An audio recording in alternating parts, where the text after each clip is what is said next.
ఒక 70 నుంచి 80 ఏళ్ల వయసు ఉంటాయి ఈ పెద్ద ఆయనకి.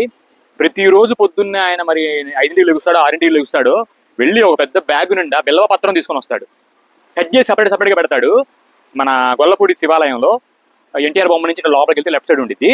అది ఆయన గుడి దగ్గర నుంచొని గుడి బయట గుడి లోపల తిరుగుతా దాదాపు ఒక 100 మందికో లేదంటే కుదిరితే ఆయనకి ఎన్ని దొరికితే అన్ని, ఒక 10 మందికి ఒక రోజు 50 100 అవ్వచ్చు, అట్లా తిరుగుతూ ఉంటాడు. ఈ రోజుల్లో జనం పూజ అనేది మర్చిపోయారు, దేవుడు అనేది మర్చిపోయారు. డబ్బు సంపాదన ఎంజాయ్, డబ్బు సంపాదన ఎంజాయ్.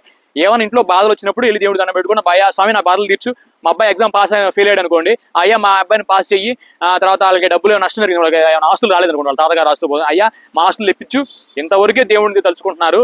లేదంటే కొంతమంది తిరుపతిలో పెద్ద గుళ్ళకి వెళ్ళి, కొంతమంది అందరూ అంటలేదు బాబు, కొంతమంది అంటున్నారు, వెళ్ళేసేసి వాడిని ఇల్లీగల్గా 1 కోటి రూపాయలు సంపాదించాడు అనుకోండి, దాంట్లో 10 లక్షలు దేవుడు సంపాదిస్తాను, దేవుడికి ఇస్తున్నాడు.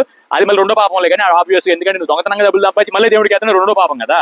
సో ఇవన్నీ పక్కన పెడితే ఈ పెద్ద ఆయన చూడండి, మనం మామూలుగా ఎప్పుడో వారంకి ఒకసారో 10 రోజులకు ఒకసారో గుడికి వెళ్ళడానికే బద్ధకం. నేను రోజు వెళ్తాలే, 7 డేస్ శివాలయంకి వెళ్తానులే, కానీ చాలా మందికి బద్ధకం. కానీ ఇతను పొద్దున్నే లెగిసి జనాల కోసం బిల్వపత్రం మారేడాకు తీసుకొని వచ్చి అవి అందరికి ఇచ్చి, ఆ మారేడాకు అనేది త్రిశూలం లాగా ఉంటుంది కదా, 3 ఆకులు ఉంటాయి. అదేంటంటే శివుడికి అది ఎవరైతే భక్తులు సమర్పిస్తారో వాళ్ళ పాపాలు దోషాలు తొలగిస్తాడంట. సో అది ఆయన జనాలు ఒక పాపాలు పోవాలి, జనాలు ఒక దోషాలు పోవాలి, జనాలు బాగా ఉండాలి, అందరూ బాగుండి తిరిగి తప్పులు చేస్తూ ఉంటారు అని చెప్పి ఆయన పాపం పొద్దున్న లేచి తిరిగి వెళ్ళి తీసుకొచ్చి అది గుడి దగ్గర ఒక సేవలా చేసుకుంటూ ఉంటాడు. ఇది ఎంత మహద్భాగ్యం చెప్పండి. శివుడికి మనం సమర్పించేది కాక మనం సమర్పిస్తేనే ఆయన ఇష్టపడతాడు కదా, అది వేరే వాళ్ళకి ఇచ్చి వాళ్ళే సమర్పిస్తున్నాం అంటే ఆ పెద్ద ఆయనకి ఎంత పుణ్యం. శివుడు భక్తి అంటే ఇది, నా కార్లు కావాలి, బిల్డింగులు కావాలి, డబ్బులు కావాలి కాదు. శివుడు మన ఇష్టపడేది ఏంటంటే, స్వామి నేను తప్పులు తెలిసి చేశాను, క్షమించు స్వామి, నన్ను మంచిగా చూడు స్వామి, నా ఫ్యామిలీ ఆరోగ్యం కూడా చూడు స్వామి, ఇవి కోరుకోవాలి.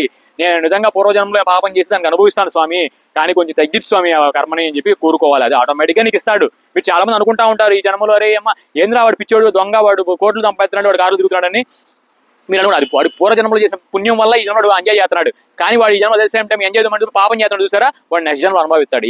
దాని గురించి ఏం ప్రాబ్లం ఏం లేదు. ఎవడైతే మంచిగా ఉంటాడో, ఎవడైతే శివుని నమ్ముకుంటాడో, ఎవడైతే మంచిగా ఉండాలని కోరుకుంటాడో వాళ్ళు ఖచ్చితంగా గెలుస్తారు.